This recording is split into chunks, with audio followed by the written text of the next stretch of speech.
In today's video, I'm going to show you how to make ChatGPT remember previous conversations so it can automatically pick up details from your chats and look back at older discussions when needed. This is a really useful feature if you want ChatGPT to feel more personalized, more consistent, and a lot more helpful over time.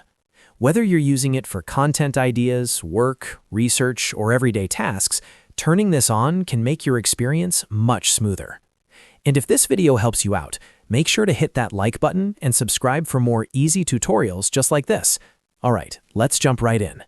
First, open ChatGPT in your browser. Once you're on the main page, look down to the bottom left corner of the screen and click your profile icon. This is where your account settings are stored, and it's the first step to enabling memory-related features. After clicking your profile icon, a menu will appear. From that menu, select Settings. Inside Settings, you'll see a list of options on the left side of the screen. Now click Personalization. This is the section that controls how ChatGPT interacts with you, how it uses your preferences, and whether it can reference past chats. Once you're inside Personalization, look for the option labeled Reference Chat History. By default, this may be turned off, which means ChatGPT won't actively use details from older conversations to inform new ones.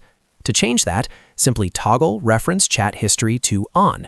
As soon as you enable it, ChatGPT can start automatically picking up details from your past chats and using that context in future conversations, which helps it respond in a more connected and useful way.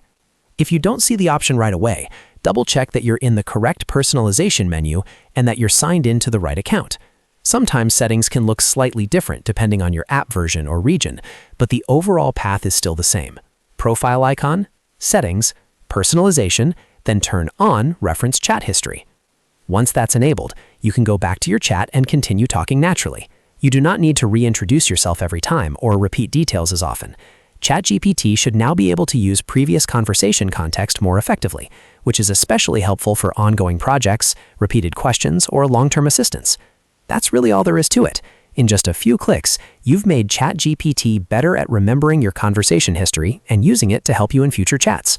If this tutorial saved you time, please give it a thumbs up, subscribe to the channel, and turn on notifications so you never miss the next quick guide. Thanks for watching, and I'll see you in the next one.